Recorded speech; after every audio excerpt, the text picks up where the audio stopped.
जिज्ञासु मित्रों, बहुत बहुत स्वागत है, अभिनंदन है आप सभी का दिव्य सृजन में। प्रत्येक दिवस की भांति आज फिर हम यहाँ पर यह लाइव चर्चा का कार्यक्रम शुरू कर रहे हैं। और आज का जो विषय है भगवान की अनंत विभूति, रहस्यमय विषय है और इसका अंत भी रहस्यमय है, क्योंकि यह विभूतियां बताई तो नहीं जा सकती, फिर भी भगवान अर्जुन को बता रहे हैं।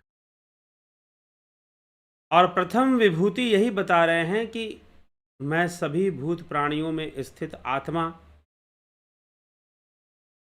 मैं ही आदि, मैं ही मध्य और मैं ही अंत हूं।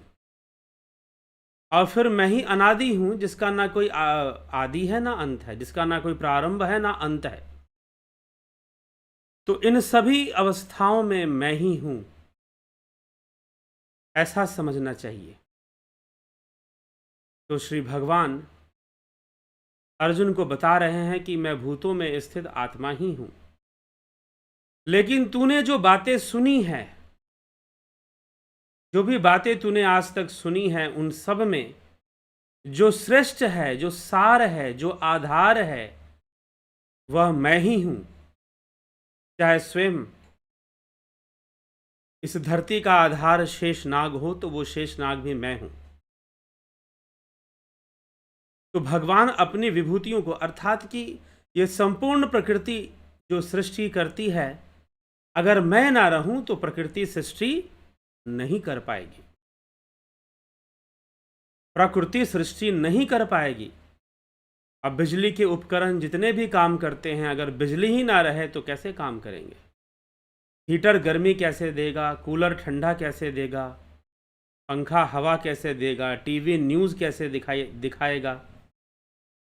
यद्यपि सब अलग अलग काम कर रहे हैं, लेकिन फिर भी उस बिजली से, उस इलेक्ट्रिसिटी से प्रेरित हैं। वैसे ही स्थिति उस परमात्मा की है। भले ही प्रकृति अनेक तरह के कार्य कर रही हो, करवा रही हो, जीव से सुख दुख लाभ हानि जय पराजय से जीवन भरा हुआ हो, फिर भी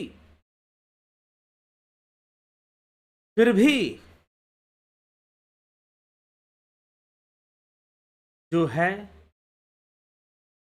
यह प्रकृति जो है काम कर रही है, उस परमात्मा के सकाश से ही कार्य कर रही है। उसके ना रहने पर इसका कोई कार्य नहीं हो सकता। तो क्या स्थिति, इसीलिए सब में जो श्रेष्ठ है और सबका जो आधार है वो मैं हूं।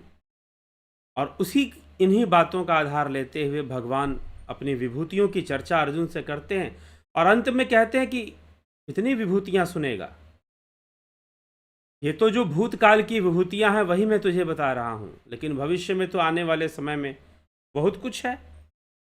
तो भगवान कहते हैं, वेदानाम साम वेदो अस्मि, देवानाम अस्मि वासवः, इंद्रियाणाम मनश्च अस्मि, भूतानाम अस्मि चेतना। मैं वेदों में साम वेद हूं, देवताओं में इंद्र हूं और इंद्रियों में मन हूं और प्राणियों की चेतना हूं। अब मैं वेदों में साम वेद हूं। क्यों साम वेद? क्योंकि वेद त्रय में जो अंत में लिखा गया वो सामवेद है। वेद त्रय में 3 वेद आते हैं, ऋग्वेद, यजुर्वेद और सामवेद। अथर्ववेद वेद त्रय में नहीं आता है। आखिरी में लिखे जाने के कारण और संपूर्ण वेद का सार उसके अंदर होने के कारण भगवान कह रहे हैं, क्योंकि वो सार है संपूर्ण वेदों का, सामवेद। हाँ, अथर्ववेद की रचना बाद में और अधिक सार के रूप में की गई। तो वेदानाम सामवेदो अस्मि, देवानाम अस्मि वासवः, इंद्रियाणाम मनश्चास्मि, भूतानाम अस्मि चेतना। कि मैं सामवेद हूं, देवताओं में इंद्र हूं, क्योंकि इंद्र ही तो राजा है, और इंद्रियों में मैं मन हूं। जो इंद्रियां हैं, ज्ञानेंद्रियां, कर्मेंद्रियां, ये सब मन से जुड़ी हुई हैं, इनपुट आउटपुट डिवाइस की तरह काम करती हैं। लेकिन इन सब का केंद्र मन है। मन ही कर्म इंद्रियों को कर्म में लगाता है और ज्ञान इंद्रियों से ज्ञान प्राप्त करता है। तो इसलिए इंद्रियों में मैं मन हूं और प्राणियों की चेतना हूं, क्योंकि बिना चेतना के तो प्राणी हो नहीं सकता। इसलिए प्राणियों की चेतना भी मैं ही हूं। फिर भगवान कहते हैं रुद्राणाम शंकरस्य अस्मि वितेशो यक्षरस्य साम वसुनाम पावकश्च अस्मि मेरु शिखरी नाम हम। रुद्रों में शंकर हूं और यक्ष राक्षसों में कुबेर हूं, कुबेर मैं ही हूं, और वसुओं में पवित्र करने वाली अग्नि, और शिखर नाम शिखर वाले पर्वतों में सुमेरु पर्वत हूं। पुरोधशाम च मुख्यम माम विधि पार्थ बृहस्पतिम सेनानिनामहं स्कंदः सरसाम अस्मि सागर। हे पार्थ, पुरोहितों में मुख्य बृहस्पति को मेरा स्वरूप समझो। सेनापति, क्योंकि कार्तिकेय से बड़ा सेनापति कौन? तारकासुर वध में शिव कथा का अंग है ये तारकासुर वध। कि तारकासुर वध कैसे हुआ था भगवान कार्तिकेय के द्वारा, वाराणसी में शिव कथा है, वहां सुनेंगे आप तारकासुर वध कैसे हुआ था। तो तारकासुर वध कैसे हुआ था, और उस समय जो देवताओं और रुद्रों की सेना थी, रुद्र सेना जो थी, उसका नेतृत्व स्वयं भगवान कार्तिकेय ने किया था। स्वयं भगवान कार्तिकेय ने किया था और तारकासुर के मान का मर्दन किया था। तारकासुर की कहानी भी बड़ी विचित्र है, अगर यहां सुनाऊंगा तो फिर लंबी चली जाएगी। और कार्तिकेय के द्वारा उसका वध होना, उसने अपने मृत्यु के सारे रास्ते बंद कर दिए थे, क्योंकि उसने अपनी मृत्यु निश्चित कर दी थी कि मेरी मृत्यु होगी तो ऐसे ही होगी, नहीं तो होगी ही नहीं।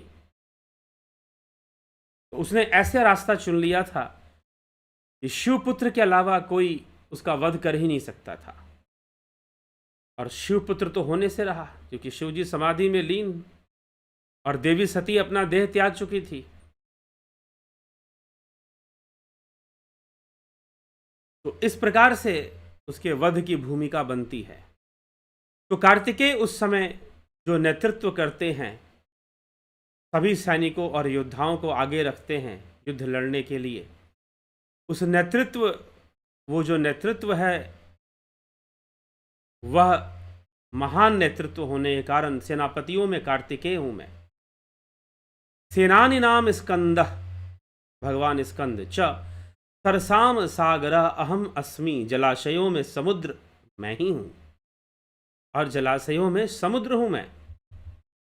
तो कार्तिकेय के रूप में वही ब्रह्म, पुरोहितों के रूप में बृहस्पति, जलाशयों के रूप में समुद्र, भगवान अपनी विभूतियां बता रहे हैं, ये सब मैं ही हूं।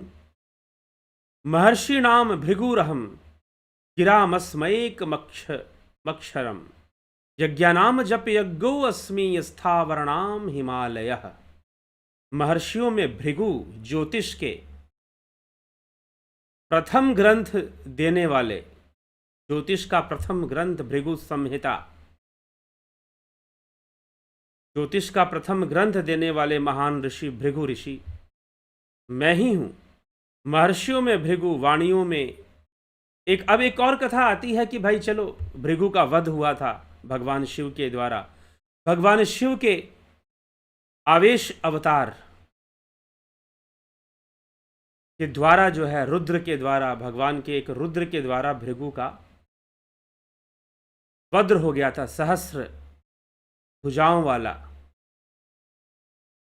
तो जब वध हो गया भृगु का, क्योंकि भृगु ने उस समय प्रजापति दक्ष का साथ भी दिया था, तो अब एक और बात है कि यहां पर भृगु का वध भी हुआ था, तो भी भृगु ऋषियों में श्रेष्ठ थे और ज्योतिष के सबसे पहले ज्ञाता के रूप में, ज्योतिष का सबसे ग्रंथ देने के लिए वो मान्य थे और पूजनीय थे।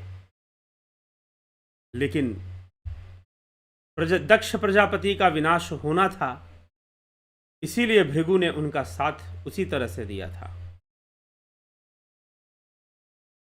तो ये सब विभूतियां हैं भगवान की।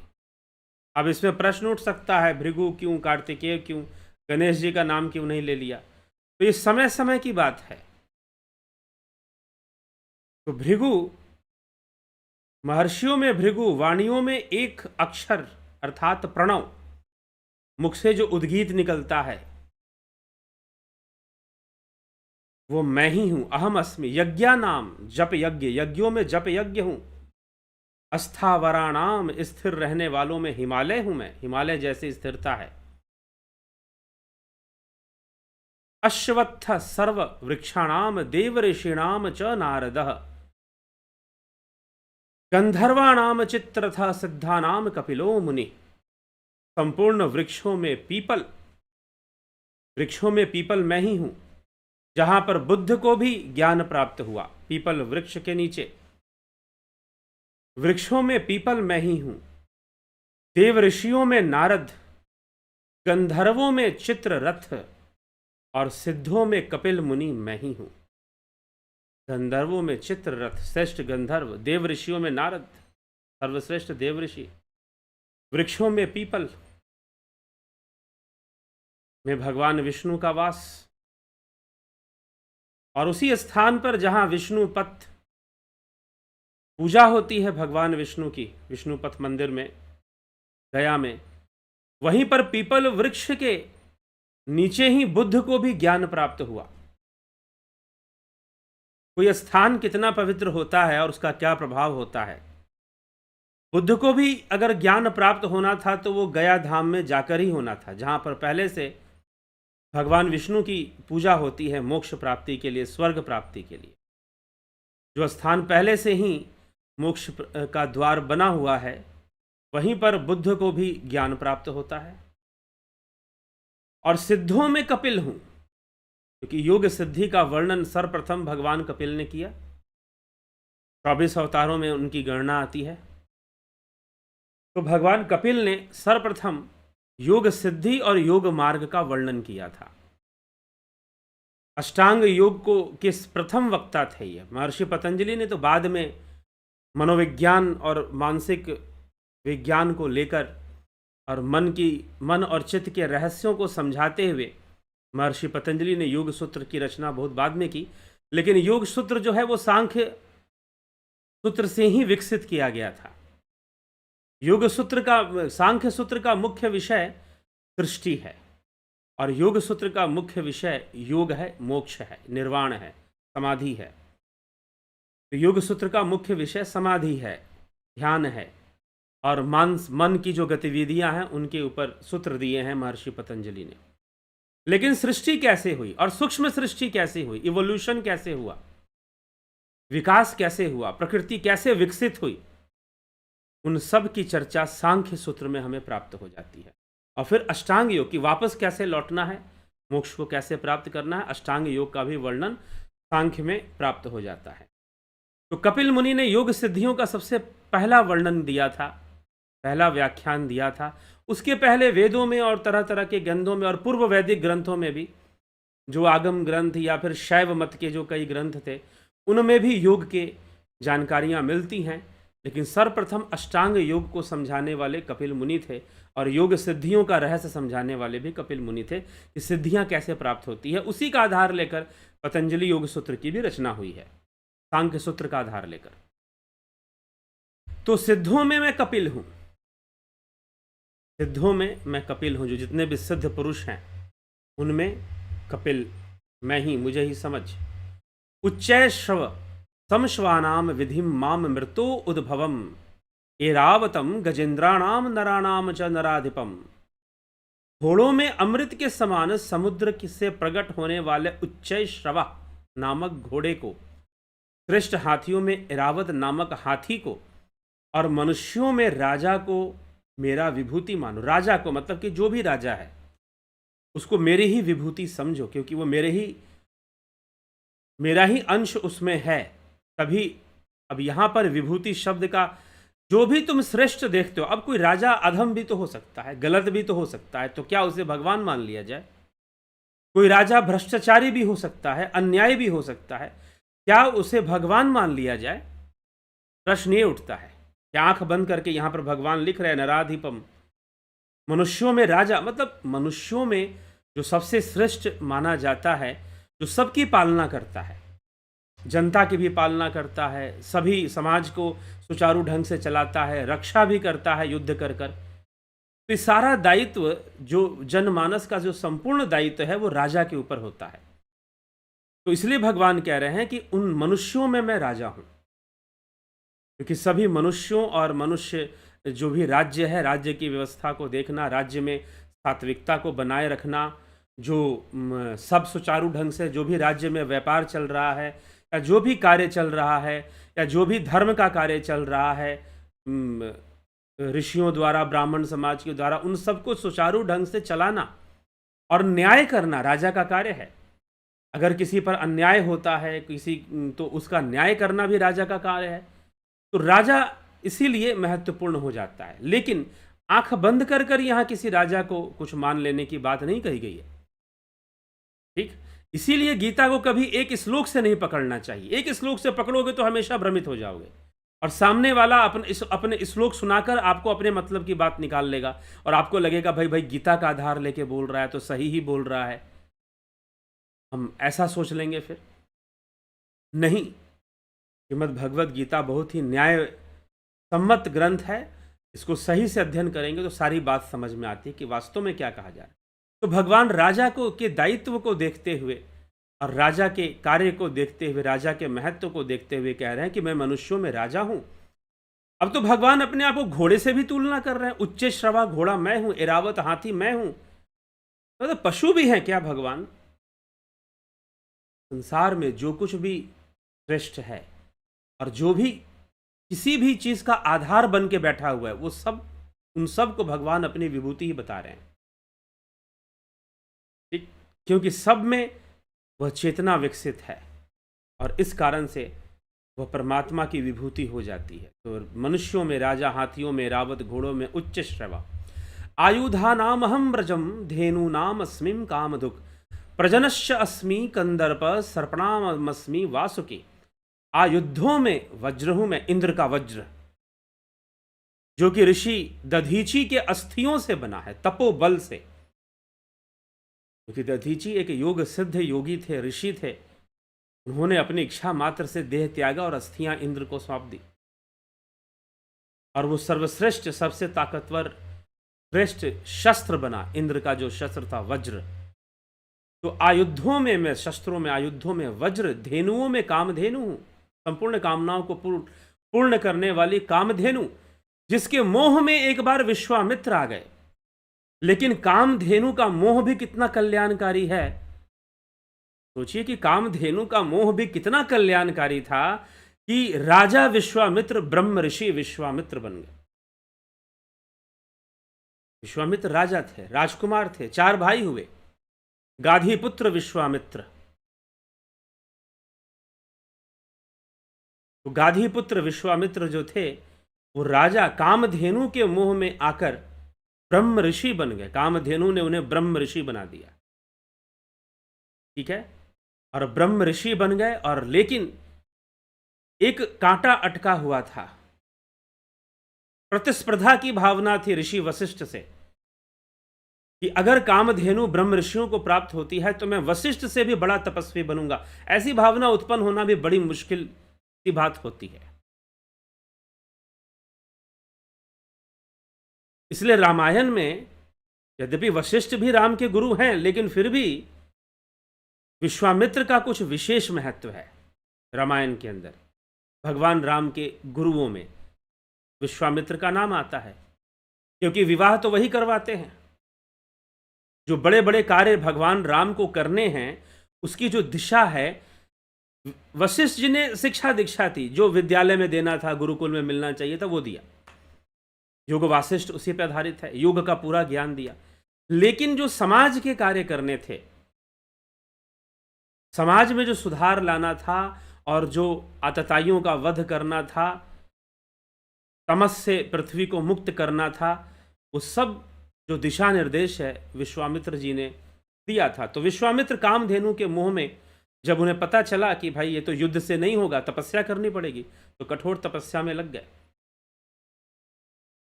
लेकिन एक प्रतिस्पर्धा की भावना थी, एक अहंकार का कांटा अटका हुआ था। भले ही इंद्र ने सोचा कि भाई इतनी तपस्या करेंगे तो शायद मेरी गद्दी ना ले ले ये कहीं, राजा वैसे ही हैं, और गद्दी पे बैठने का कोई मोह हुआ तो मेरी ही गद्दी पे ना आके बैठ जाए, ताकि भाई मेनका को भेजो, तपस्या भंग करो। लेकिन विश्वामित्र के साथ विश्वामित्र के सितारे कुछ ऐसे, भाग्य कुछ ऐसा कि हर नकारात्मक परिवेश अपने आप सकारात्मक रूप में बदल जाती। पहले वो युद्ध करने गए वशिष्ठ से, युद्ध ना कर पाए, कामधेनु ने ही पराजित कर दिया था युद्ध में। तो कामधेनु तो उसे ही मिलेगी जो ब्रह्म ऋषि बनेगा। ब्रह्म ऋषि के लिए तपस्या करनी पड़ेगी। विश्वामित्र ने कठोर तपस्या की, ब्रह्म ऋषि के पद पर वो पहुंच गए, लेकिन अहंकार का कांटा कहीं ना कहीं अटका हुआ था। मेनका आई और वो भी तोड़ गई, और जब वो भी तोड़ गई तो विश्वामित्र वशिष्ठ की शरण में पहुंचे, और जैसी शरण में पहुंचे तो ऋषि वशिष्ठ ने कहा कि तुम तो ब्रह्म ऋषि बहुत पहले ही बन चुके हो, तुम तो ब्रह्म ऋषि बहुत पहले ही बन चुके हो, और तुम्हें संपूर्ण सिद्धियां प्राप्त हैं। अब तो कामधेनु बहुत छोटी हो गई। अब विश्वामित्र के मन से कामधेनु का मोह भी खत्म हो गया। कामधेनु चाहिए, ये जिद ही खत्म हो गई, क्योंकि अब वो कामधेनु छोटी हो गई। अब ऐसी अवस्था में पहुंच गए कि जहां जो है पंचभूत भी जिस योगी के नियंत्रण में आ जाए, पांचों भूत उसके इशारे पर चले, तो विश्वामित्र ऐसी अवस्था में पहुंच गया। तो कामधेनु की कथा आती है। तो कामधेनु के लिए ही विश्वामित्र ने कठोर तप किया था। तो आयुधों में वज्र, धेनुओं में कामधेनु, मतलब गाय, कामधेनु मैं हूं, और संतान उत्पत्ति हेतु कामदेव भी मैं ही हूं। सर्पों में वासुकी मैं हूं, वासुकी नाग जो भगवान शिव के गले में है, वासुकी नाग जिसको शिव प्राप्त हुए हैं, ऐसा सौभाग्य प्राप्त हुआ है। तो शिव के वासुकी के रूप में स्वयं वही हैं, सर्पों में, नागों में। लेकिन शंकर भी तो स्वयं कृष्ण ही हैं। अनंतश्च अस्मि नागानाम वर्णो यादसामहम पितॄणाम मर्यामा च अस्मि यमः संयमतामहम। नागों में अनंत शेषनाग और जल जंतुओं का अधिपति वरुण मैं हूं। अब नागों में शेषनाग मैं हूं, अनंत, अनंत कहा गया शेषनाग को, ठीक है। तो शेषनाग मैं ही हूं, वो शेषनाग ही तो है।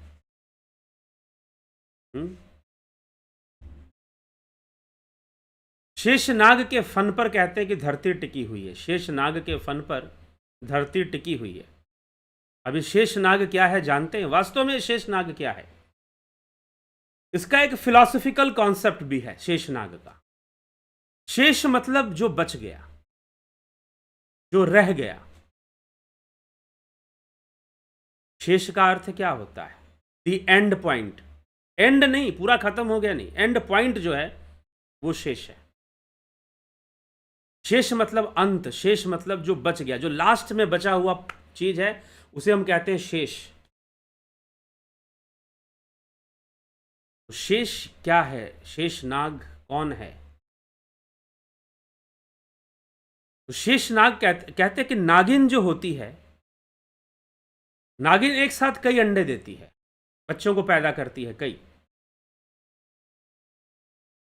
और जब उसके बच्चे पैदा होते हैं तो उसे बहुत तेज भूख लगती है, और जब भूख लगती है तो वो अपने बच्चों को ही खाना शुरू कर देती है। नागिन अपने ही बच्चों को खाना शुरू कर देती है, और जब वो अपने ही बच्चों को खाती है तो बहुत सारे बच्चे वो खा जाती है। कुछ बच्चे फिर भी उसकी कुंडली में अपने अंडों को रखती है, घेर कर खाती है, और कुछ बच्चे निकल कर भाग लेते हैं, वही बाद में चलकर नाग बनते हैं। तो जो बच गए वही तो शेष बचे ना। वैसे ही यह माया नागिन है। इस माया के चक्र से जो बच जाते हैं और इस माया के रहस्य को जो समझ लेते हैं, इस प्रकृति के रहस्य को जो समझ लेते हैं और इसके कुचक्र से बच जाते हैं, वो सब शेषनाग हैं, और वो योगी हैं जो माया की चाल को बहुत अच्छी तरह से समझते हैं, त्रिगुणी माया कैसे काम कर रही है। और जो इससे बच निकल गए वो योगी हो सकते हैं। दूसरा कौन हो सकता है? तो वो योगी हैं जिनके आधार पर यह धरती टिकी रहती है, वही शेषनाग हैं। नागों में अनंत शेषनाग और जल जंतुओं का अधिपति वरुण मैं हूं। पितरों में अर्यमा और शासन करने वालों में यमराज भी मैं हूं। प्रह्लादश्च अस्मि दैत्यानां कालः कलयतामहं मृगाणां च मृगेन्द्रो अहम वैनतेयश्च पक्षिणाम। अर्थात दैत्यों में प्रहलाद, दैत्य कुल में प्रहलाद, भक्त प्रहलाद की चर्चा आती है। प्रहलाद भी मैं हूं। और गणना, अब एक बात बताओ, प्रहलाद तो भक्त था ना, फिर वही भगवान कैसे हो सकता है? अब एक श्लोक पढ़ोगे तो कैसे समझ में आएगा? पूरा भगवान यही तो बता रहे हैं कि जहां भी कुछ श्रेष्ठता है और जहां भी कुछ आधार है, उस आधार में मतलब मूल में भी, और जो उच्च शिखर है उसमें भी मैं हूं।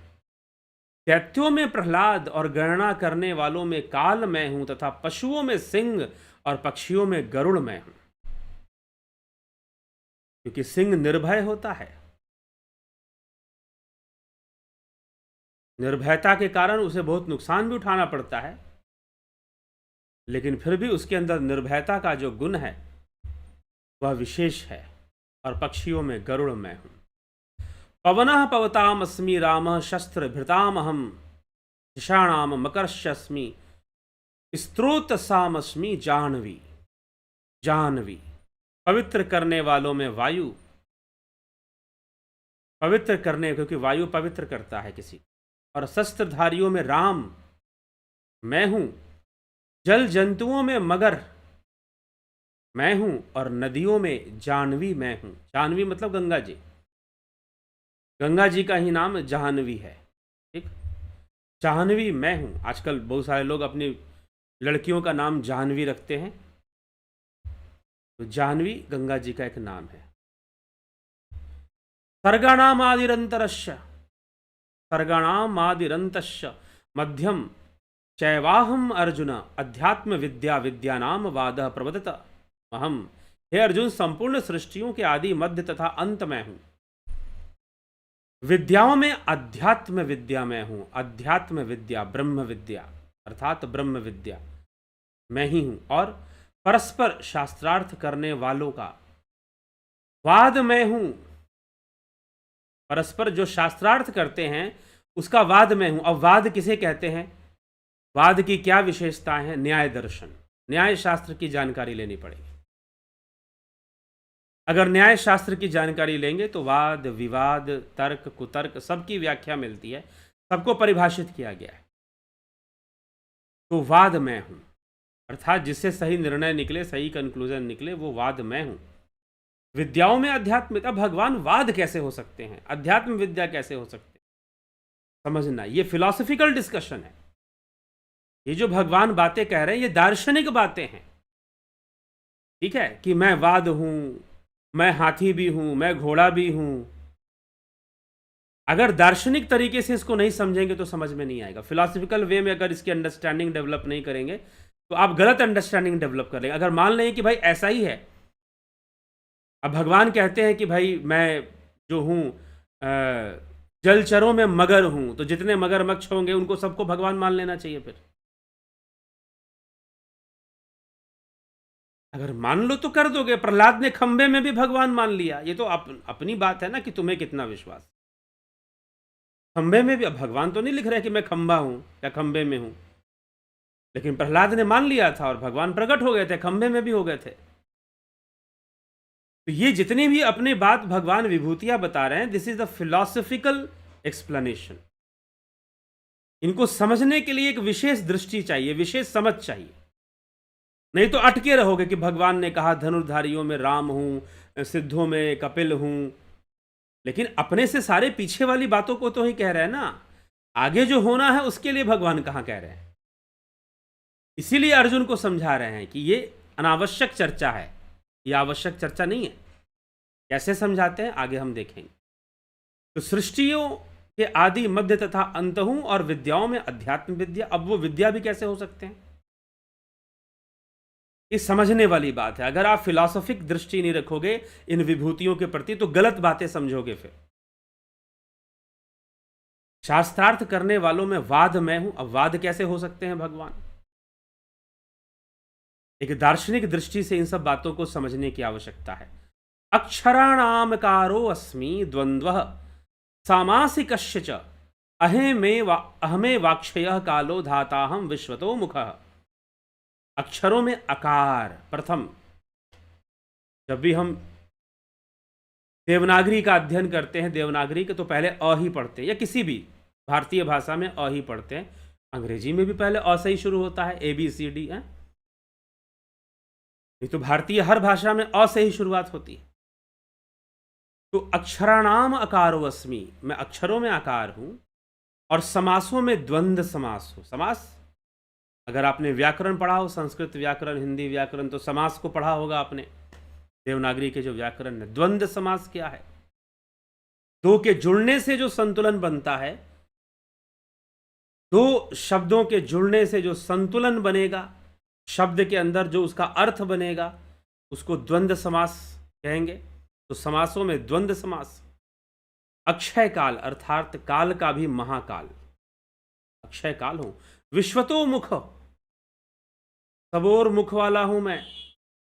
खाता, सबका पालन करने वाला मैं ही हूं, खाता भी मैं ही हूं। तो भगवान इस प्रकार से कहते हैं। मृत्यु सर्वहरश्च अहम उद्भवश्च भविष्यताम कीर्ति श्रीवाकश्च नारिणाम स्मृतिर्मेधा धृति क्षमा। सबका हरण करने वाली मृत्यु भी मैं हूं। अब भगवान मृत्यु भी हैं, तो मरने से क्यों डरना, मृत्यु को स्वीकार करने से क्यों भागना? लेकिन कितने लोग हैं जो मृत्यु को भी भगवान मानते हैं और मृत्यु से भी प्रेम करते हैं और कहते हैं जल्दी मृत्यु आओ। वही मैं कह रहा हूं, अगर एज इट इज समझोगे तो गलत समझोगे। फिलॉसफिकल दृष्टिकोण, दार्शनिक दृष्टि से समझोगे तो ये बातें समझ में आएंगी। ये फिलॉसफिकल एक्सप्लेनेशन है विभूतियों का। सबका हरण करने वाली मृत्यु मैं हूं, तो जल्दी मृत्यु को प्राप्त होना चाहिए, क्योंकि मृत्यु को प्राप्त होना मतलब भगवान को प्राप्त होना, ऐसा मानना पड़ेगा। सबका हरण करने वाली मृत्यु, क्योंकि मृत्यु सबका हरण करती है। अमीर से अमीर, गरीब से गरीब, प्रसिद्ध से प्रसिद्ध, कोई भी हो, ऐसा भी हो, कितना भी अमीर हो और कितना भी गरीब हो, सबका हरण करती है।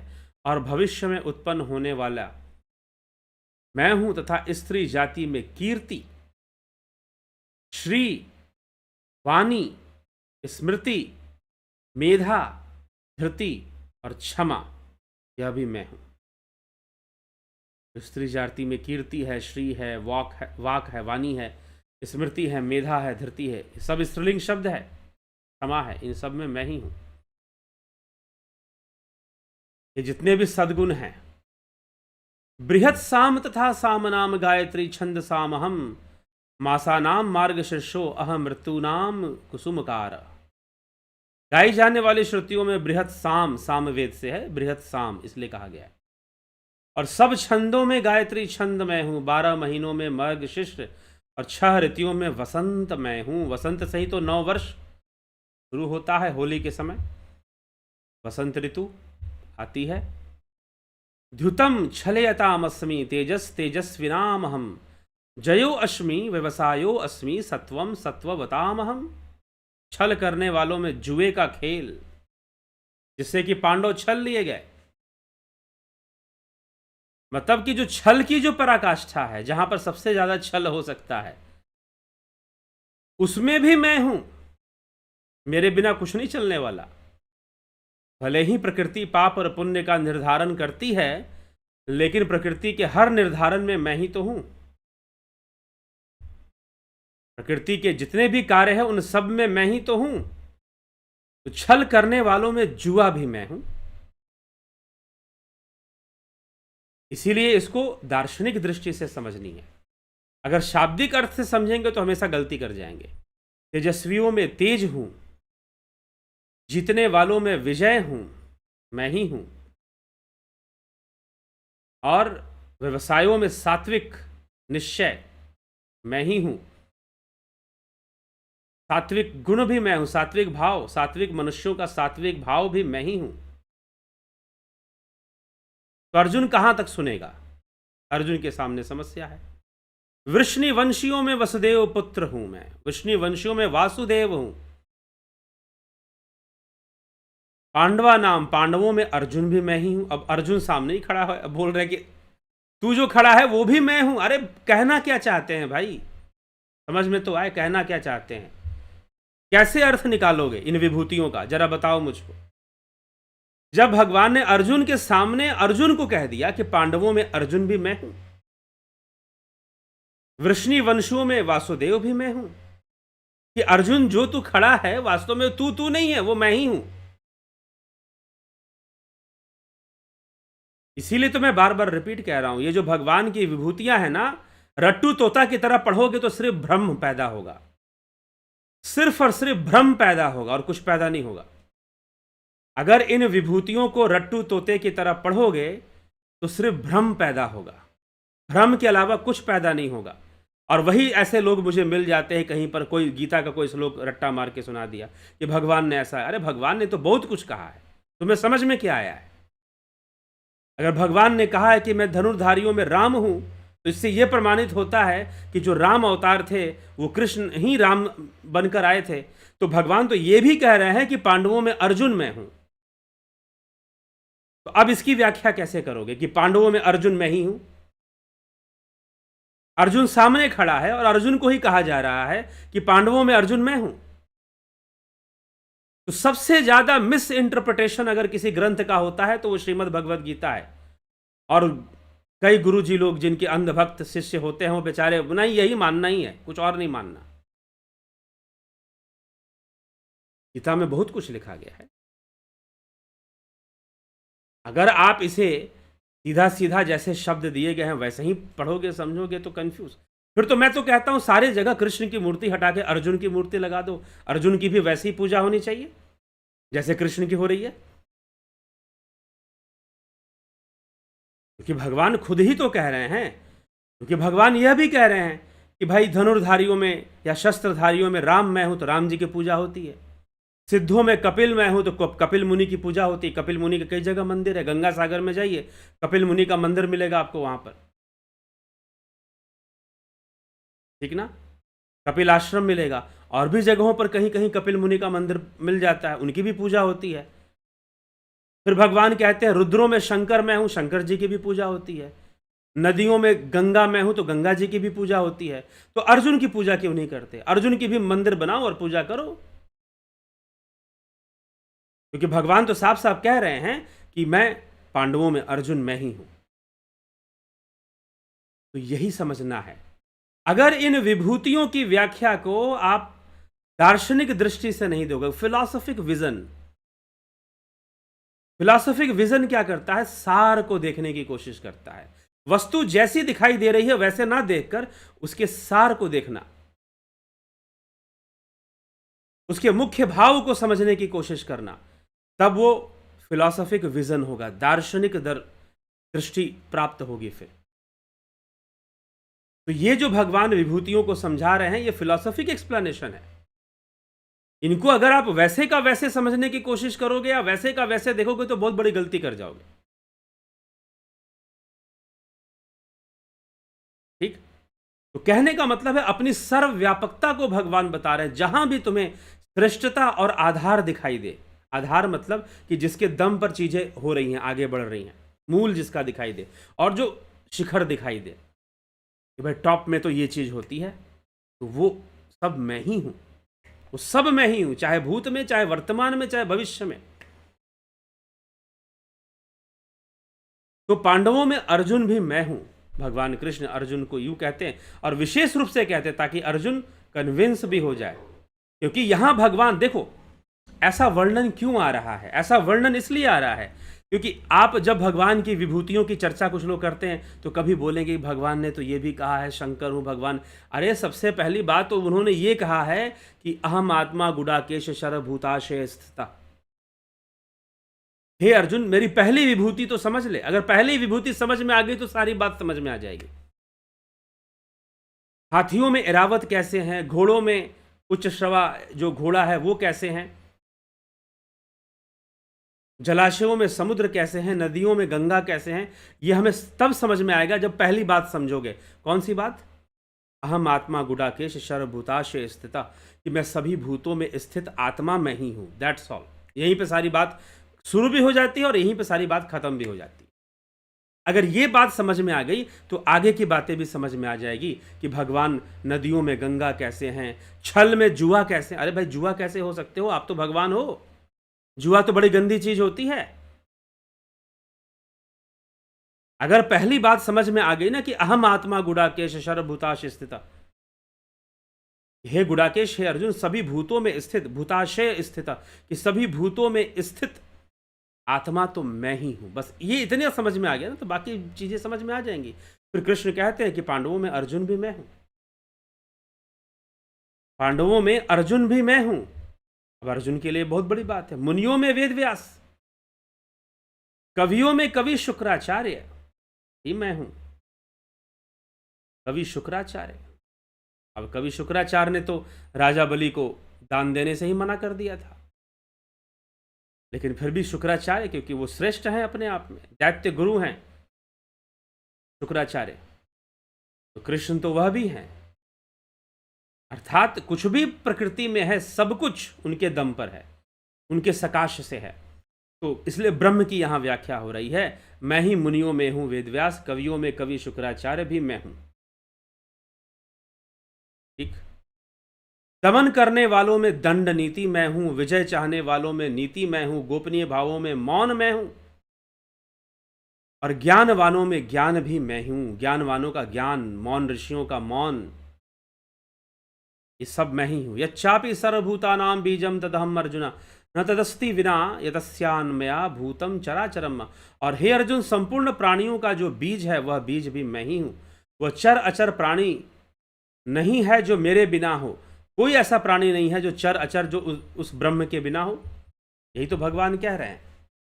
फिर भी लोग बहुत भ्रमित हैं श्रीमद् भगवद गीता की व्याख्या को लेकर, बहुत भ्रमित है, दुख होता है। अब इस श्लोक का क्या अर्थ निकालोगे? हे अर्जुन, संपूर्ण सर्वभूता नाम, संपूर्ण प्राणियों का जो बीज है मैं हूं, मैं ही हूं। चर अचर का भी मैं ही हूं प्राणियों में, और कोई प्राणी मेरे बिना नहीं है। चर हो चाहे अचर हो, मेरे बता कि वृक्ष आदि भी तो प्राणी है ना, अचर है वो वृक्ष आदि जो प्राणी है। चाहे जितने भी प्राणी है चर अचर, मेरे बिना तो है ही नहीं कोई। मया विना स्यात् अस्ति यत् मया विना स्यात्, मेरे बिना किसी का भी हो पाना संभव नहीं है। तो यही भगवान यहां पर समझा रहे हैं। इसीलिए फिर श्री भगवान अर्जुन को आगे कहते हैं कि हे परम तप अर्जुन, मेरी दिव्य विभूतियों का अंत नहीं है, नान्तो अस्ति मम दिव्यानाम विभूतिनाम परम तप। एष तुधेशतः प्रोक्तो विभूतेर विस्तरो मया। हे परम तप अर्जुन, मेरे दिव्य विभूतियों का अंत नहीं है। मैंने तुम्हारे सामने अपनी विभूतियों का जो विस्तार कहा है, यह तो केवल संक्षेप से नाम मात्र कहा है, संक्षेप में कहा है, लेकिन इसका कोई अंत नहीं है। तू कहां कहां मेरी विभूतियां ढूंढेगा? कण कण में भगवान की विभूति विद्यमान है, कण कण में वो ब्रह्म विभान है। चर अचर जितने भी जीव हैं उसके बिना वो अस्तित्व में रहते ही नहीं है, तो कहां कहां विभूतियां ढूंढेगा? जो भी यत यत एव विभूति मत श्रीमत वा ऊर्जितम, जो भी ऐश्वर्य युक्त, शोभा युक्त और बल युक्त प्राणी तथा पदार्थ है, उसको तुम मेरे ही तेज के अंश से, अंश संभवम, मेरे ही तेज से उत्पन्न हुई समझो। जो भी ऐश्वर्य युक्त, शोभा युक्त और बल युक्त दिखाई दे, उन सबको, उन सब में मुझे देखना सीखो। मेरी शक्ति से ही सब संपन्न है, और मेरे ही तेज से ये सारी वस्तुएं उत्पन्न होती हैं, और मुझ में ही अंत में लीन भी होती हैं, अंत को भी प्राप्त होती हैं। अंत में भगवान ये कह देते हैं कि कहां कहां मैं तुझे अपनी विभूतियां बताऊं। अथवा बहुतेन तेन किम ज्ञातेन तवार्जुन विष्टभ्याहमेदम कृष्णमेकांशेन स्थितो जगत। हे अर्जुन, तुम्हें इस प्रकार बहुत सी बातें जानने की भला क्या आवश्यकता है? अथवा बहुनैतेन किम ज्ञातेन तवार्जुन, क्या करोगे जानकर? तुम विभूतियों के बारे में पूछ रहे हो, क्या करोगे जानकर? इसका कोई अंत है क्या? तो 42वें श्लोक में, श्रीमद् भगवद गीता के 10वें अध्याय के 42वें श्लोक में भगवान कृष्ण अर्जुन को साफ साफ बोलते, क्या करोगे जानकर? इसमें कुछ नहीं रखा। ऐसे तो जहां भी शोभा दिखाई देती है, जहां भी ऐश्वर्य दिखाई दे रहा है, जहां भी बल का दर्प चमक रहा हो, जहां भी बल का दर्प चमक रहा हो, समझो कि वहां मैं ही तो हूं। इसलिए पांडवों में अर्जुन भी मैं हूं। तो भगवान कहते हैं क्या करोगे जानकर, क्या, व्हाट इज योर बिजनेस, तुम्हारा क्या इससे लेना देना है कि मेरी विभूतियां कितनी हैं, कौन है, कोई फिक्स थोड़ी ना है, ये तो अनंत है। तो अंत में भगवान ने देखो फिलॉसफी दे दी ना। इसलिए मैं हाथ जोड़कर आप सभी से और सारे विद्वानों से, जो कथावाचक विद्वान बहुत सारे लोग हैं, भैया गीता की व्याख्या ध्यान से किया करें। श्रीमद् भगवद गीता के सारे श्लोकों पर जाएं, देखें भगवान कहाँ क्या कह रहे हैं। नहीं तो बहुत बड़ा भ्रम पैदा होता है, और श्रीमद् भगवद गीता को लोगों तो और भी बहुत ज्यादा भ्रम होता है। ठीक, तो भगवान साफ साफ कहते हैं कि क्या कर लोगे जानकर। अथवा बहुने तैन किम ज्ञाते न तवा अर्जुना, अथवा हे अर्जुन तुम्हें इस प्रकार बहुत सी बातें जानने की क्या आवश्यकता है। मैं एक अंश से इस संपूर्ण जगत को व्याप्त करके स्थित हूं, अर्थात अनंत ब्रह्मांड मेरे किसी एक ही अंश बन गया है, और मेरा संपूर्ण तो अभी बाकी है, उसे तो मात्र ज्ञानी योगी ही जानते हैं। इन विभूतियों से कोई तत्व ज्ञान तो होगा नहीं। तो भगवान कहते हैं कि इन क्या आवश्यकता है कि तुम इसको जानोगे, इसका कोई अंत नहीं है कि मेरी विभूतियां कितनी हैं। यत यत एव विभूति मत श्रीमत वा ऊर्जितम, जो भी ऐश्वर्य युक्त, शोभा युक्त और बल युक्त दिखाई दे वह सब मेरी विभूति है। अब भगवान ने नाम लेना बंद कर दिया, अंत में कह दिया कि पांडवों में अर्जुन भी मैं ही हूं। भगवान कृष्ण ने कहा पांडवों में अर्जुन भी मैं ही हूं, और फिर अंत में कह दिया कि जहां भी तुमको ऐश्वर्य युक्त, शोभा युक्त और बल युक्त दिखाई दे, कोई भी विषय वस्तु दिखाई दे, समझो कि वो मैं ही हूं। मेरे ही प्रताप से यह संभव है, मेरे ही प्रताप से यह संभव है, मेरे ही सकाश से संभव है। तो क्या करोगे जानकर विभूतियों को, यह कोई ज्ञान का विषय नहीं है। इसलिए भगवान कह रहे हैं तुम यदि मुझे तत्व से नहीं जानते हो तो इन विभूतियों को जानकर क्या कर लोगे। यह तो मेरे एक अंश मात्र से सब कुछ बन गया है।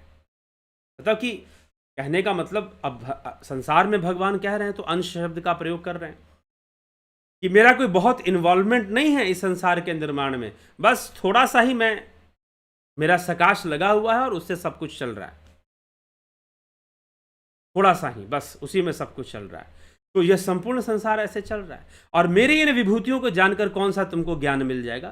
कोई योगी थोड़ी ना बन जाओगे, कोई मोक्ष थोड़ी ना तुम्हारा होने वाला है इन सब चीज़ों को जानकर कि मैं पांडवों में अर्जुन हूँ, और बहुत तरह की बातें, जल में जलाशयों में समुद्र हूँ, नदियों में गंगा हूँ, घोड़ों में उच्चैश्रवा और हाथियों में ऐरावत, देवताओं में इंद्र, शस्त्रधारियों में राम, सिद्धों में कपिल, रुद्रों में शंकर। कितना जानोगे और क्या आवश्यकता, इससे कौन सी आवश्यकता पूरी हो जाएगी। तो अर्जुन ने पूछा कि मुझे अपने विभूतियों के बारे में बताइए। तो भगवान ने बताते बताते अंत में ये बात कह दी। क्या कह दी कि जो भी ऐश्वर्य युक्त, शोभा युक्त और बल युक्त है वो सब मेरी विभूति ही है, ठीक, मुझसे ही है, ऐसा समझो। और फिर अंत में अर्जुन से ये भी कह देते हैं कि अथवा बहुनैतेन किम ज्ञातेन तवा अर्जुना विष्टभ्याहमेदम कृष्ण में एकांशेन स्थितो जगत। इसकी क्या आवश्यकता है कि तुम मेरी विभूतियों को सबको जानना चाहते हो, ये समय की बर्बादी ही होगी। मैं अगर इसको बताने बैठ जाऊं तो ये तत्व चर्चा नहीं कहलाएगी। मैं एक अंश से ही संपूर्ण जगत को रच दिया हूं, तो फिर क्या करना है जानकर। संपूर्ण जगत में सब कुछ मेरे बिना तो है नहीं, चर अचर जो कुछ भी है सब मुझसे है, मेरे बिना नहीं है। तो भगवान इस प्रकार से अर्जुन को समझा देते हैं कि विभूतियों को जानकर कोई कल्याण तुम्हारा होने वाला नहीं है। लेकिन ठीक है, भगवान की लीला और विभूतियों के अध्ययन से मन भी पवित्र होता है। लेकिन मैं देखता हूं लोग ये तो पढ़ते हैं कि भगवान घोड़ों में उच्चैश्रवा हैं, हाथियों में ऐरावत हैं, शस्त्रधारियों में राम हैं, रुद्रों में शंकर हैं, सिद्धों में कपिल हैं। ये तो पढ़ते हैं, लेकिन लास्ट में जो भगवान ने कंक्लूजन दिया है वो कितने लोग पढ़ते हैं और समझते हैं कि जो भी शोभा युक्त है, जो भी ऐश्वर्य युक्त है और जो भी बल युक्त है, उन सबको मेरी विभूति ही समझो। उन सबको मेरी ही विभूति समझो और मेरी ही कृपा से उनको निर्मित समझो, मेरे ही प्रताप से उनको उनका अस्तित्व समझो। मेरा ही प्रताप है तभी उनका अस्तित्व है। जो भी ऐश्वर्य युक्त है, शोभा युक्त है और बल युक्त है, ठीक, ऐसा समझो। उन सबको, उन सब में मेरा ही स्वरूप देख लो। उसको तुम मेरे ही तेज से उत्पन्न समझो। मेरे ही तेज से सब आए हैं। जो जो भी ऐश्वर्य युक्त, शोभा युक्त, बल युक्त, ज्ञानवान, क्योंकि ज्ञानियों का ज्ञान हूं मैं, ये भी भगवान ने कहा, उन सबको मेरे ही तेज से उत्पन्न समझो, ऐसा भगवान अंत में कहते हैं। और फिर अंत में अर्जुन से कहते हैं, क्या आवश्यकता है कि तुम मेरे विभूतियों को जानो। ये कोई अध्यात्म ज्ञान का विषय नहीं है, ये कोई तत्व ज्ञान का विषय नहीं। तो कृष्ण यह भी समझा देते, क्या आवश्यकता है, मैं एक अंश से ही संपूर्ण सृष्टि कर लेता हूं। और अर्जुन, तुम्हें इससे कोई आवश्यकता नहीं है। तुम्हारी कोई समस्या का समाधान इस बात को जानकर नहीं होने वाला है कि तुम मेरी विभूतियों को सुनो, ठीक है। तो इसका कोई अंत नहीं है कि मैं कहां तक अपनी विभूतियां बताऊंगा। तो भगवान ने अंत में ये 2 श्लोक के अंदर सारा कंक्लूजन दे दिया, कंक्लूड कर दिया कि संसार में जो भी शोभा युक्त दिखाई दे रहा है, जो भी बल युक्त दिखाई दे रहा है, जो भी ऐश्वर्य युक्त दिखाई दे रहा है, उन सब को मेरे तेज से ही उत्पन्न जानो। वो सब मेरी विभूतियां हैं, वो सब की सब मेरी ही विभूतियां हैं। तो कितना सुंदर भगवान श्री कृष्ण ने स्पष्ट किया है आत्मज्ञान को श्रीमद् भगवद गीता में। फिर भी लोग इतना गीता के नाम पर भटके हुए हैं कि क्या बताया जाए। इसलिए श्रीमद् भगवद गीता का प्रचार कीजिए और सही ढंग से कीजिए। और जो प्रचार करने वाले हैं, पता नहीं कुछ और ही करवाने में लगे हुए हैं। भगवान तो अपना सार पूरा दे रहे हैं, लेकिन आपने जिद पकड़ रखा है कि हम यही समझेंगे और यही समझते रहेंगे, हमें यही मानना है, दूसरा हमें मानना ही नहीं है कुछ, ठीक है। और हम शिव जी को कभी नीचा दिखाएंगे, हम किसी को कहेंगे नहीं नहीं, पूर्ण ब्रह्म राम नहीं हो सकते, शिव नहीं हो सकते, सिर्फ कृष्ण ही हो सकते हैं। शंकराचार्य कहते तुम ही पूर्ण ब्रह्म हो। कृष्ण ने कहा पांडवों में अर्जुन तो मैं ही हूं। कृष्ण देना क्या चाहते हैं और आप जबरदस्ती पकड़ के कुछ रखना चाहते हो। कुछ लोग ऐसा है कि जबरदस्ती पकड़ के नहीं छोड़ेंगे, नहीं यही मानेंगे, ठीक। वास्तव में कृष्ण जब कह रहे हैं कि मैं ये हूं, मैं वो हूं, वो इस शरीर को नहीं कह रहे हैं। इसलिए भगवान अगले अध्याय में, 11वें अध्याय में साफ साफ बोलेंगे कि ना तू माम शक्य शे द्रष्टु मन ने वह स्वचक्षुषा। अपने इन चक्षुओं से तू मुझे नहीं देख सकता, तू तो शरीर को देख रहा है, तू तो मोर मुकुटधारी देवकी पुत्र को देख रहा है, तू द्वापर युगा अवतारी द्वारिकाधीश, द्वारिका के राजा कृष्ण को देख रहा है, तू ब्रह्म कृष्ण को नहीं देख रहा। तू इन आंखों से मुझे देख ही नहीं पाएगा। यहां तक फिर भगवान बोलते हैं। तो कृष्ण किस दिशा में ले जा रहे हैं और हम किस दिशा में जाना चाहते हैं। सूरदास जी को यह बात समझ में आ गई। भगवान कृष्ण के परम भक्त सूरदास, जिसके सामने कृष्ण प्रकट हो जाया करते थे, जैसे मीराबाई के सामने, नामदेव के सामने, वैसे सूरदास के सामने भी कृष्ण प्रकट होते थे। लेकिन सूरदास जी को बात समझ में आ गई कि भाई गीता क्या कह रही है, कृष्ण क्या समझाना चाहते हैं, समझ में आ गई बात। जब समझ में आ गई तो उन्होंने गाना शुरू किया, दर्शन दो घनश्याम नाथ मुरी अखियां प्यासी रे, मन मंदिर में जोत जला दो घट घट वासी रे, मंदिर मंदिर मूरत तेरी फिर भी न देखी सूरत तेरी, युग बीते ना आए मिलन की पूर्ण मासी रे, दर्शन दो घनश्याम नाथ मुरी अखियां। कृष्ण क्या समझा रहे हैं, किस दिशा में ले जाना चाहते हैं और हम कौन सी दिशा पकड़ लेते हैं। तो श्रीमद् भगवद गीता को हर सनातन धर्म, जो भी हिंदू कहता है कि मैं हिंदू हूं, मैं सनातन धर्मी हूं, उसे गीता के ऊपर काम करना चाहिए। श्रीमद् भगवद गीता को पूरी तरह से पढ़ना चाहिए, हर श्लोक पर चिंतन करना चाहिए। ये नहीं कि जो नहीं समझ में आ रहा है छोड़ो हटाओ इसको, नहीं, जो भी भगवान ने लिखा है, हमें तो ये वाली बात अच्छी लग रही है तो वो पढ़ेंगे, बाकी हम ध्यान ही नहीं देंगे, इग्नोर कर देंगे। ऐसा लोगों को मैंने करते हुए देखा है। आम लोगों को छोड़ दो, बड़े बड़े कथावाचक और महात्मा लोग ऐसा कर जाते हैं, ठीक है। तो भगवान ने अपनी विभूतियां बताई हैं तो साथ में यह भी बोल दिया है इसकी कोई आवश्यकता नहीं है, नॉट नीडेड। तूने बोला तो मैंने बता दिया। अब इसमें कॉन्सेप्ट क्या है, कॉन्सेप्ट यह है जो 41वें श्लोक में, 10वें अध्याय के 41वें श्लोक में भगवान ने कॉन्सेप्ट दे दिया कि जो भी शोभा युक्त है, जो भी ऐश्वर्य युक्त है और जो भी बल युक्त तुम्हें दिखाई दे, ज्ञान युक्त तुम्हें दिखाई दे, उन सबको मेरा ही रूप समझो, मेरी ही विभूति समझो, वह मेरे ही तेजो बल से उत्पन्न है। कॉन्सेप्ट दे दिया कि भाई ये, अब मैं बोलूंगा नहीं कि ये भी हूं, वो भी हूं, ऐसे भी हूं, वैसे भी हूं, ज्यादा नहीं बोलूंगा। मैं बोल तो चुके कि छल में जुआ भी मैं हूं, पांडवों में अर्जुन भी मैं हूं, और सत्य तो ये है कि जो भी शोभा युक्त, ऐश्वर्य युक्त, बल युक्त है, वो सब भी मैं ही हूं। और अर्जुन क्या करेगा ये सब जानकर? किम आवश्यकता, किम प्रयोजनम, क्या प्रयोजन है इसका कि तू मेरे विभूतियों को जानना चाहता है? क्या जरूरत है इसकी? क्या करेगा जानकर? लेकिन फिर भी अच्छी बात है, भगवान की विभूतियां ऐसे सुनने में कोई बुराई नहीं, लेकिन उनका मर्म समझ लेना चाहिए। किम ज्ञातेनम अथवा बहुनैतेन किम ज्ञातेन तवा अर्जुना। अर्जुन, क्या जानना चाहते हो? क्या जानना चाहते हो? इन विभूतियों को सुनकर क्या तुम्हें प्राप्त हो जाएगा और क्या जान लोगे तुम? तो ये भगवान अंत में 41वें 42वें श्लोक में 10वें अध्याय में कह देते हैं। तो बड़ी समझदारी से श्रीमद् भगवद गीता कई बार आपको लगेगा सनातन धर्म में जो भी हिंदू समाज चल रहा है, आपको लगेगा कि शास्त्र कुछ और दिशा दे रहे हैं, लोग किसी और दिशा में जा रहे हैं। शास्त्र कुछ और दिशा पकड़ाने में लगे हैं, लोग किसी और दिशा में जा रहे हैं। अब वो शायद उस दिशा में भीड़ ज्यादा इकट्ठी हो सकती है, शायद उस दिशा में भीड़ ज्यादा इकट्ठी हो सकती है, इसलिए शायद लोग उसी दिशा में जाते हैं।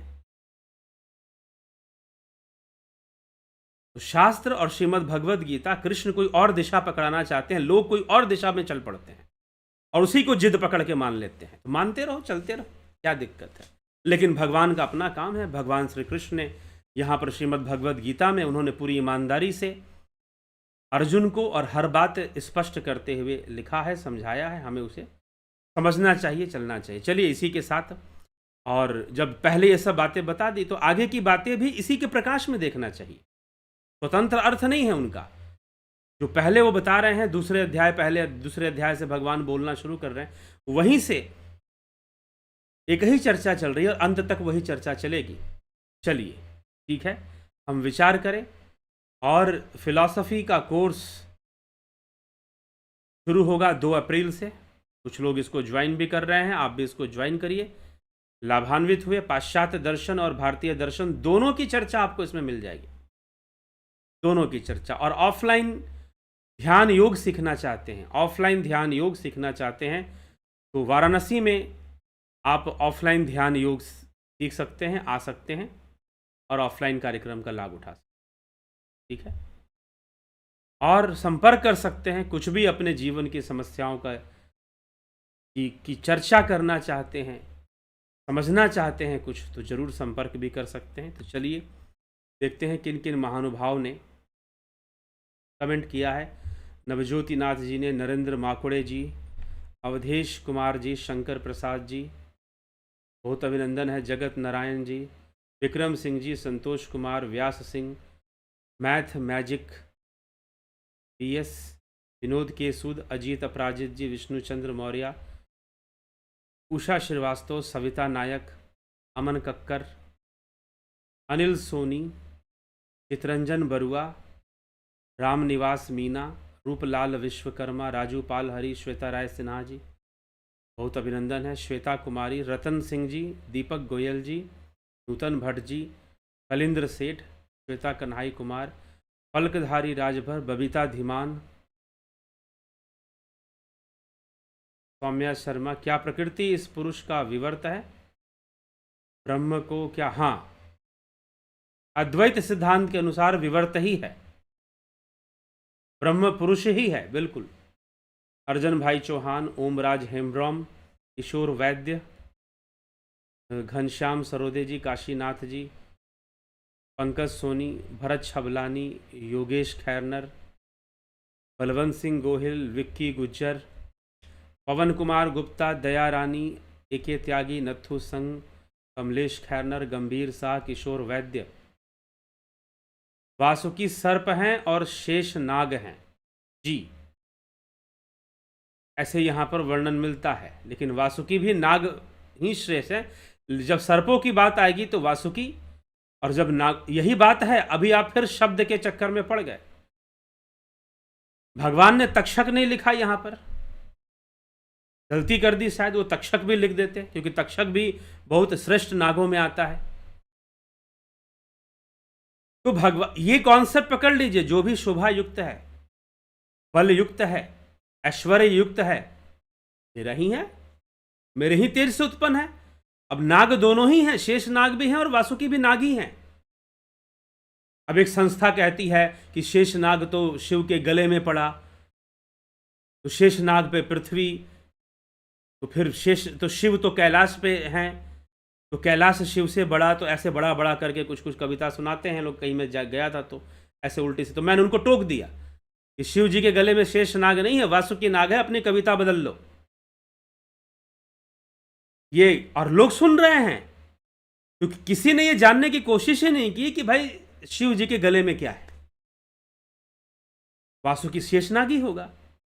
तो धार्मिक अज्ञानता, इलिटरेसी, जो वैदिक इलिटरेसी है वो बहुत ज्यादा व्याप्त है। जैसे कहते हैं ना कंप्यूटर इलिटरेसी, मतलब कंप्यूटर में शिक्षा नहीं है आपको, आप पढ़े लिखे हैं लेकिन कंप्यूटर नहीं जानते हैं, तो कंप्यूटर के मामले में आपको अशिक्षित माना जाएगा। तो वैसे ही धार्मिक अशिक्षा बहुत अधिक है हमारे देश में और हिंदू समाज में, कि वो पढ़ें इस चीज़ को। तो भगवान का यहाँ पर ये कंफ्यूज नहीं करना। अब आपने ये पकड़ा कि भाई सर्प में तो वासुकी बोला और नाग में तो शेषनाग को बोला, इसका मतलब वासुकी सर्प हैं और शेषनाग शेषनाग है। बिल्कुल सही आपने पूछा, लेकिन छोड़ दीजिए वासुकी सर्प हैं या नाग हैं, टेंशन मत लीजिए। अंत में जो कंक्लूजन भगवान ने दे दिया ना, कि जो भी ऐश्वर्यवान है, ऐश्वर्य युक्त है, जो भी शोभा युक्त है, और जो भी क्या कहते हैं बल युक्त है और ज्ञान युक्त है, सब मेरे ही तेज से उत्पन्न जानो। वो सब मेरी ही विभूति है, वो सब मेरी ही विभूति है।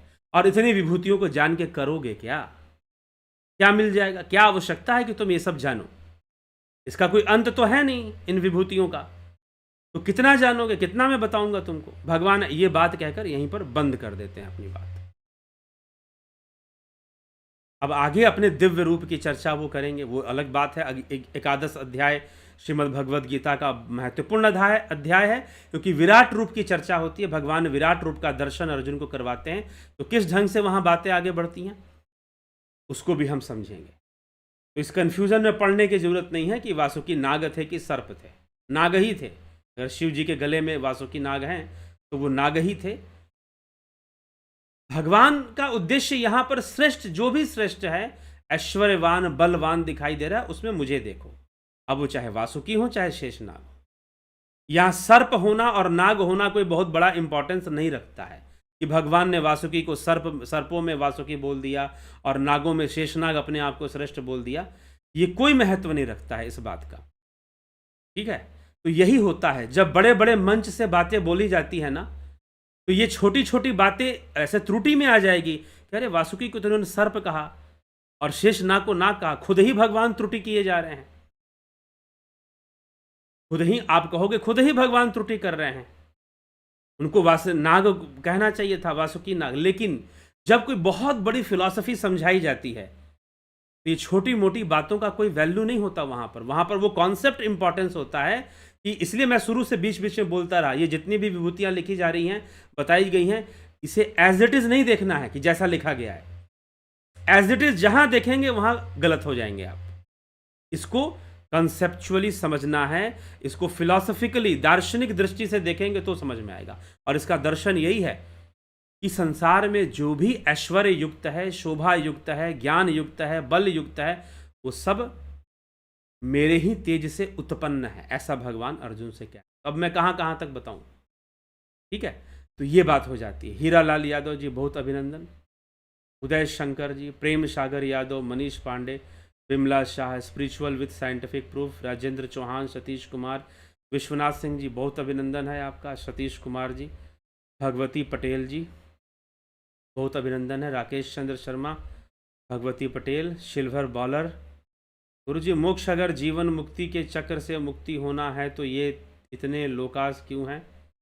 और वैकुंठ, शिवलोक, सूर्यलोक और गोलोक धाम में क्या होता है? पता नहीं वहाँ क्या होता है। यहाँ पर तो गीता में तो 3 ही लोक की बात भगवान ने की है। एक यह मृत्यु लोक है, और एक ब्रह्मा का अव्यक्त लोक है जिसे सूक्ष्म लोक कहा गया, और उससे परे, उससे भी परम अव्यक्त परम धाम है। यही 3 की चर्चा श्रीमद् भगवद गीता में मिलती है। ठीक है, चलिए, इसीलिए मूल शास्त्रों का अध्ययन कीजिए। सिल्वर बॉलर जी, मूल शास्त्र। और अगर जानना चाहते हैं तो फिलॉसफी का कोर्स भी ज्वाइन कीजिए। फिलॉसफी का कोर्स जो शुरू हो रहा है 2 अप्रैल से। 2 अप्रैल से फिलॉसफी का कोर्स हम शुरू करेंगे, तो 2 अप्रैल से आप इसको ज्वाइन कीजिए और सार समझिए कि, और ऐसा नहीं कि भारतीय दर्शन, इसमें पाश्चात्य दर्शन, वेस्टर्न फिलॉसफी भी इसमें है। वेस्टर्न फिलॉसफी का विस्तार नहीं किया गया है, विस्तार तो भारतीय दर्शन का ही किया गया है, लेकिन नॉलेज आपको वेस्टर्न फिलॉसफी की इसमें मिल जाती है। तो हमें पता चलता है कि दुनिया भर के दार्शनिकों ने क्या क्या बोला, क्या क्या कहा। ठीक है, क्या क्या बोला, क्या क्या कहा, वो हमें पता चलना शुरू हो जाता है, और एक अच्छी तुलना कर पाते हैं हम पाश्चात्य विचारधारा और भारतीय विचारधारा में। एक हम तुलनात्मक अध्ययन भी साथ में कर पाते हैं। ठीक है, तो इस उद्देश्य से यह फिलॉसफी का कोर्स, ताकि हम सनातन धर्म को अच्छे से समझें और वर्ल्ड फिलॉसफी को भी जानें कि पूरे वर्ल्ड में चीज़ें क्या चल रही हैं। ठीक है, तो ये हम इन बातों को समझें और समझकर चलें। तो चलिए, इसी के साथ विचारों को यहाँ विराम देंगे। कल फिर मिलेंगे 9 PM लाइव चर्चा में, और शिव कथा का कार्यक्रम वाराणसी में है। यदि आप चाहते हैं कि इस कार्यक्रम में आप भाग लें और कुछ दान देना चाहते हैं, सहयोग, आप लोगों के सहयोग की भी एक अपेक्षा रहेगी, तो अगर आप करना चाहते हैं तो संपर्क कर सकते हैं। इसमें जो नंबर है मेरा, उस पर संपर्क कर सकते हैं, या फिर इसमें भी प्रथम नंबर पे संपर्क कर सकते हैं, और संपर्क करके आप चर्चा कर सकते हैं। तो इस, अगर शिव कथा में किसी प्रकार का आप अगर डोनेशन या दान या सहयोग प्राप्त करा सकते हैं, दे सकते हैं, यद्यपि मुझे इस पर विस्तार से बोलना था, लेकिन मैं अब समय थोड़ी सी काफ़ी आगे निकल चुका है, 1 घंटे से ऊपर समय निकल गया है, तो मैं आपको नंबर ही दे देता हूं। आप नंबर पे संपर्क कर कर आप ज़रूर दान ये कर सकते हैं। कल मैं दान करने का कुछ डिटेल्स आपको ले आऊँगा कि कैसे आपको करना चाहिए, तो वो बताया जाएगा आपको। इस नंबर पे संपर्क कर लेंगे, चाहे आपको इस कार्यक्रम में दान करना है या कथा में या फिर जैसे भी, तो आप बताएंगे। ठीक है, चलिए, तो इसी के साथ हम विराम देते हैं आज के कार्यक्रम को। कल फिर मिलते हैं लाइव चर्चा में 9 PM पर। बहुत बहुत आभार आप सभी का। ओम तत्सत।